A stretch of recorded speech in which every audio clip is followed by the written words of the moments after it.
In 2022, across dozens of Ukrainian cities, people dialed 112, the emergency line, the number you call when there is nothing else left to call. Some of those calls were answered by a human voice.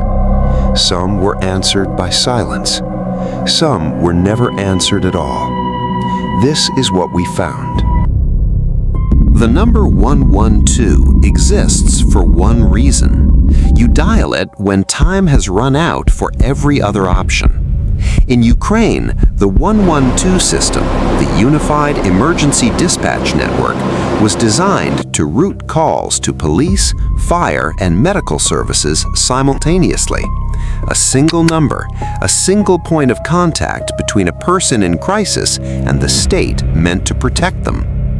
In February 2022, that system was put under pressure unlike anything its designers had modeled. The question was not just whether calls went unanswered, it was why. Ukraine's 112 system was formally unified in 2020, consolidating fire, police, and ambulance into a single routing infrastructure. According to reporting by Ukrainska Pravda, that modernization was incomplete at the time of the full-scale invasion in February 2022. Certain regional dispatch centers lacked backup power. Others were co-located with administrative buildings that became targets. Emergency dispatch is not a remote job. Operators work from fixed buildings, hardwired consoles, server connections that cannot move. When evacuation orders came, dispatch workers faced a choice that had no protocol written for it. Reporting by SCAMI, the Radio Free Europe investigative project in Ukraine, documented cases where centers in frontline regions were abandoned before formal orders were issued.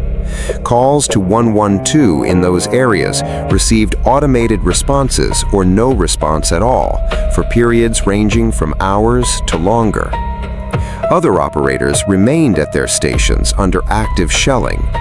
Both choices were made by the same people with the same job title and the same training. On the other side of those unanswered calls were people.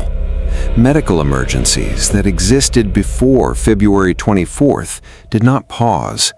Fires started not from military action, but from ordinary causes of ordinary life: faulty wiring, unattended stoves, winter heating failures. People called for ambulances and heard nothing.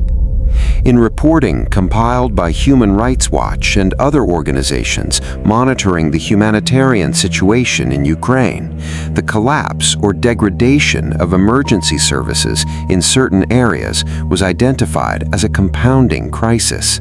Harm layered on harm, a system stressed at the exact moment it was most needed. What exists are the logs, partial records, fragments of timestamps in systems that kept running even when no one was there to answer them. The 112 system in Ukraine continues to operate. Emergency services have been restored and maintained in government-controlled territory. The system that bent did not break completely. But no commission has published a final report. No number has been officially confirmed for how many calls went without response and what followed.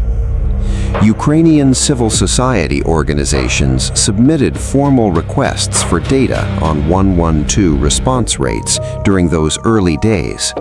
Most received partial answers. Some received nothing. The logs are still there.